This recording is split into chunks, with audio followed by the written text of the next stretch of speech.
Yo, so guys, welcome back to another video. This is a reaction to some more map videos, and it's Geography King, and it's part 7 of examining interesting maps. I feel like I've watched all the other previous parts, and I enjoy them. Again, I like map videos, and his videos are always quite interesting to see sort of the maps that he gets up and stuff. But we're going to jump into this, hopefully going to enjoy, and let's just jump into this and see what maps are in this video. Howdy, it's Kyle with another installment of Examining Interesting Maps, where we take a look at some wonderful depictions of geography. I'll leave links to the other 6 videos in this series in the description. I'm pretty sure I've seen all 6. Let's get into it. Examining Interesting Maps, Part 7. This map is very timely. It shows housing affordability in the U.S. And this kind of... So basically, the more west you go, the more expensive it is to live, pretty much. Backs up what I was saying in older videos, talking about how it's not just the high housing costs in the West, but also the low wages in the South that makes things unaffordable.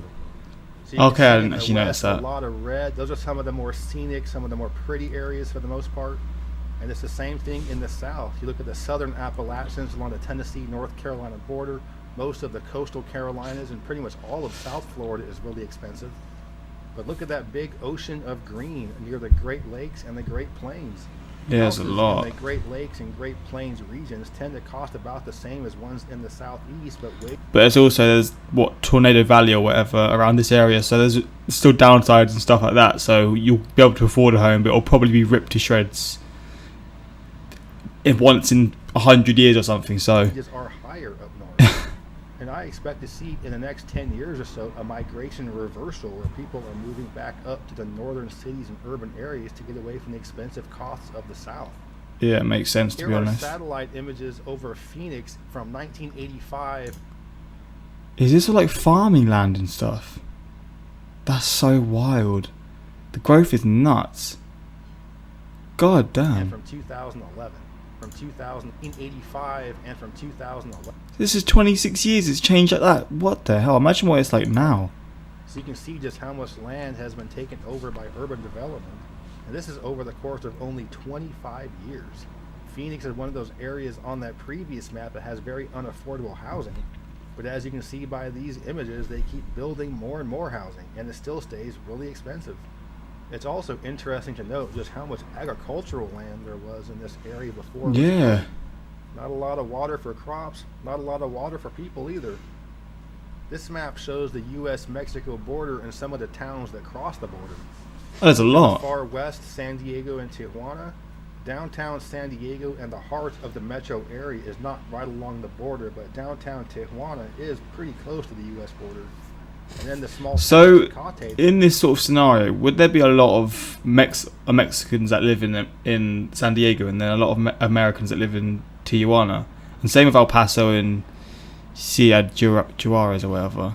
Would that be the same sort of situation where a lot of Americans will live here because maybe it's cheaper, and a lot of Mexicans will live here because of work, but then they would come here to like go home and stuff? Maybe, I don't really know. Is that a thing where in these sort of towns you have people who work in the opposite country and then do whatever? Maybe not. It's probably not possible, but I wonder. There's really nothing on the American side of this. And there's certain other ones like Mexicali and San Luis Rio, Colorado are much larger than the cities on the American side. And then you have El Paso and Juarez. Both of these cities has the downtown near the border. And this feels more like one big city as opposed to San Diego and Tijuana. I want to see that. El Paso and Juarez or whatever. I want to see how this looks.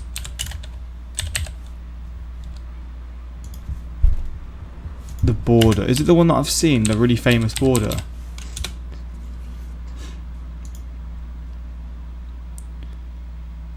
Oh, it's quite a proper big... Oh, it's like a proper border, to be fair. If that is where the thing is. But it's not the place that I'm thinking of. There's that one where it's just like such a big contrast.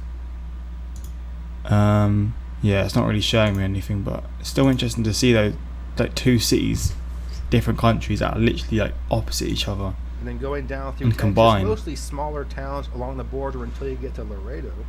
That's the busiest automotive traffic border crossing in North America. And at the far east along the Gulf Coast is where you have Brownsville and Matamoros. So the Mexican border area is a really interesting part of the country, and it's in the news often, but many people haven't really been down there to explore it. So if you ever have a chance to drive along the border and check out some of these towns, do it. It's really cool.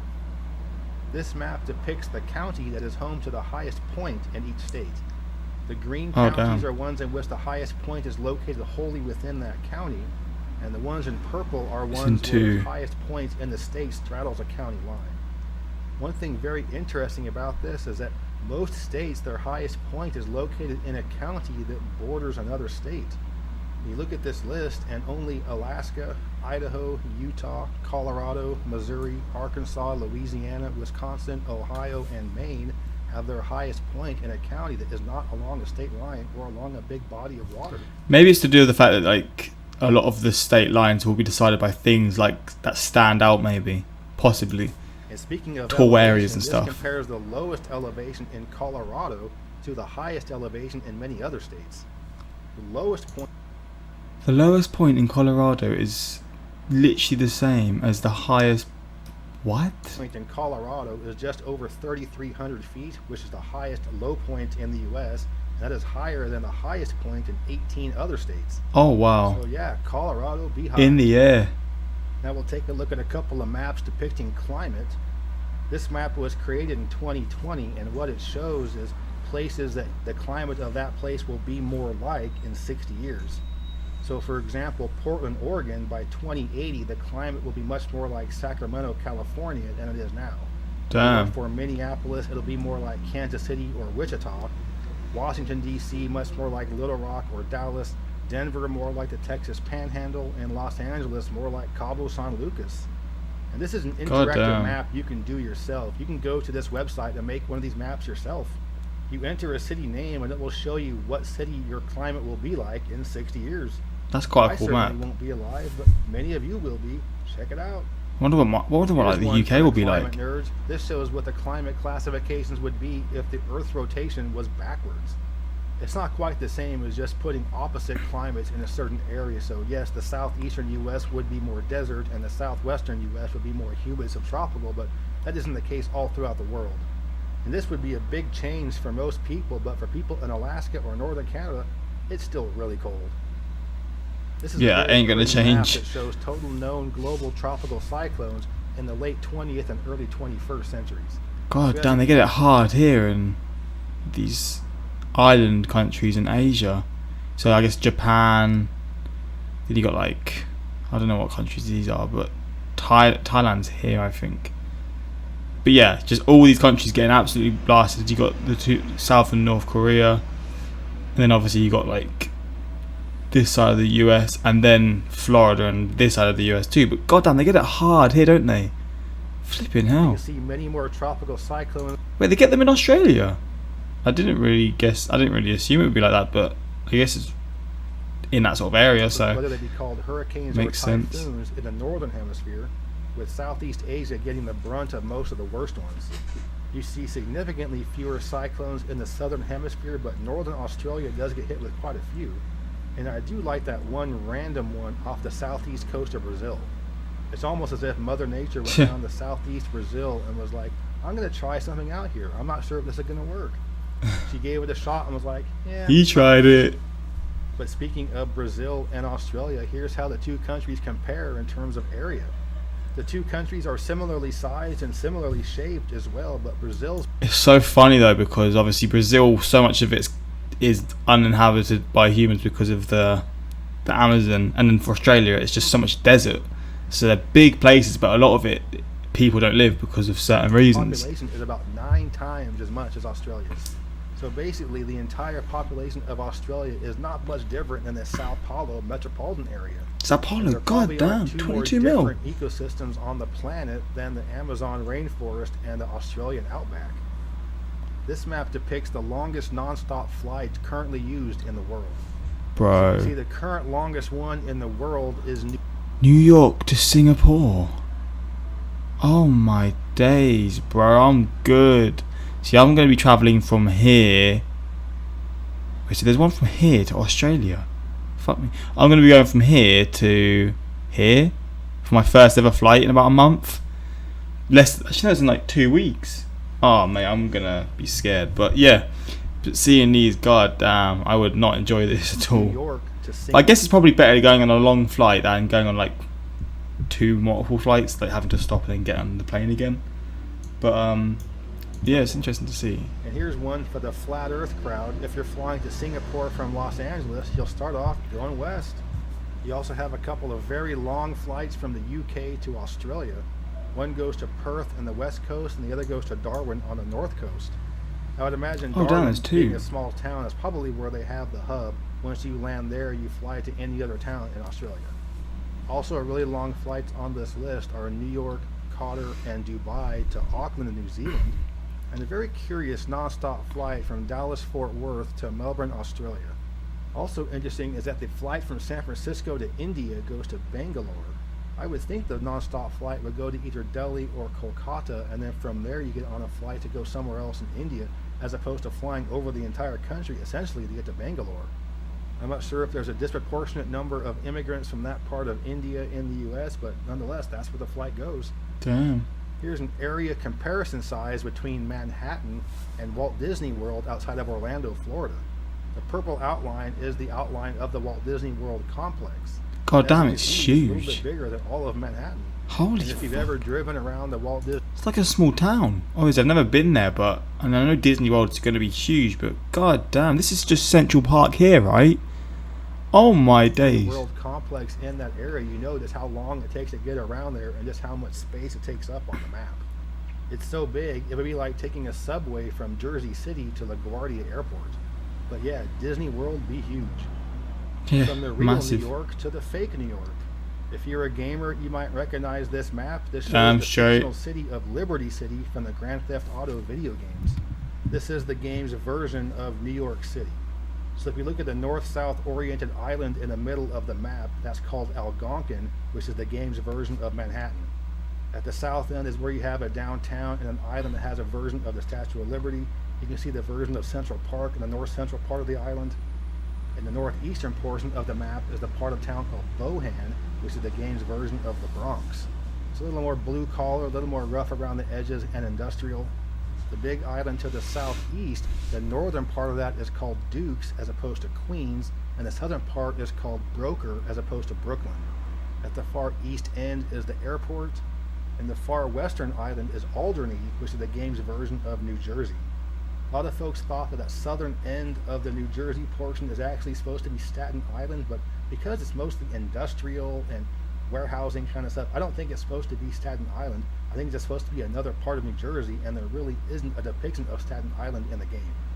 But this game, which came out about 15 years ago, does do a pretty good job of replicating the real New York. This map shows the change in snowpack of western states since 1955. The darker the color, the larger the drop in snowpack levels, and if it's blue, it's actually been going up. Oh So the damn, first something thing you going notice up. is a lot more yellow, orange, and red than blue. But it's also really interesting where you're seeing the most red and the most blue. The places that seem to be getting the biggest decrease in snowpack levels are mostly in Oregon.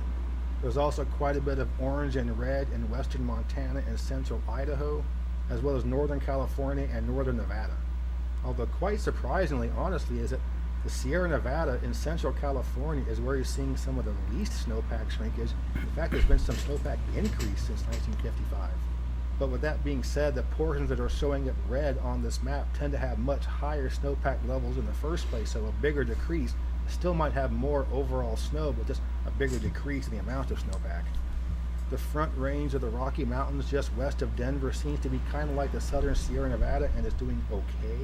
But no matter how you slice it, the water situation in the west is getting worse and worse. As an American, I find this map very interesting. It shows which parts of Canada at the county level has had the most population growth in the past 5 to 6 years. London? So what you see here is very You got London, Windsor, Regina, which is like a Italian scene, no?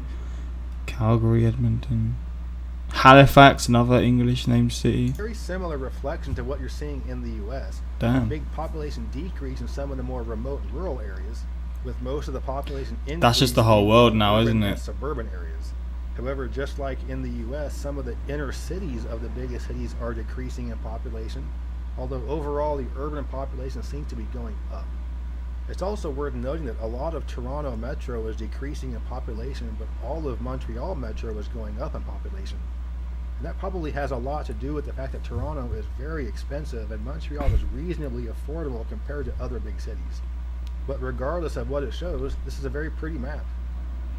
Here's a pretty fun map. I wonder what the language sort of differences are like in Montreal, because I know it's in like the French speaking areas or whatever, counties or whatever. I wonder what percentage of people speak French and what the percentage of people that speak English as their first languages in that city are. It'd be interesting to go there, because honestly it's like, it would be like nowhere else really, because it's just like, it's in a country that I feel like people think of Canada as in, obviously it's a French and English spoken country, but I feel like people just maybe first hand, or if they don't know, they just assume it's English, and then they go there and it's like you're in a completely different country or whatever. But maybe it's not. Maybe it's a lot more. There's a lot more English people in that city than I'm guessing or whatever. But map that shows conversational fillers in different parts of Europe. I would love to know from Europeans how accurate this map is, but it is a pretty cool way of showing what people say in that language to kind of cover up something like But fillers can be so kind funny, of a what the little hell. bit different depending on where you're from, kind of stuff. Boo! You've got boo here, in Italy as well. But yeah, we use different fillers in different parts of the world. And I wanted to end the video with a cute map of the world. The continents are made up of iconic animals that live in that region. What's in the This is a UK? cool looking overall map. I'm not sure who APAC Can't is, see but anything. Cool map. Yeah, that Africa one looks badass, man. Oh, yeah, this is a really cool map actually. You got kangaroos, you got koalas, obviously you got flipping polar bears, reindeers, wolves, golden eagle, the red squirrels or whatever they're called, alligators or crocodiles or whatever. Is that a llama? Parrot? The UK, I literally can't see it. It's like it's a bird and then another bird, but I don't know what birds it is. Owls, and then you got Africa, which is just the African one is definitely the coolest, bro. These are animals that, I mean, all these animals are incredible, but these animals that like blow my mind, man. But yeah, this is a cool little map. But cool map. And then you got the ones in the ocean as well. I didn't even notice them. So that's examining interesting maps. Damn. Part 7. That last map was cool. I enjoyed that a lot. But yeah, hopefully you enjoyed this reaction. If you want more of this stuff, let me know in the comments. And yeah, until next time, like, subscribe, and peace.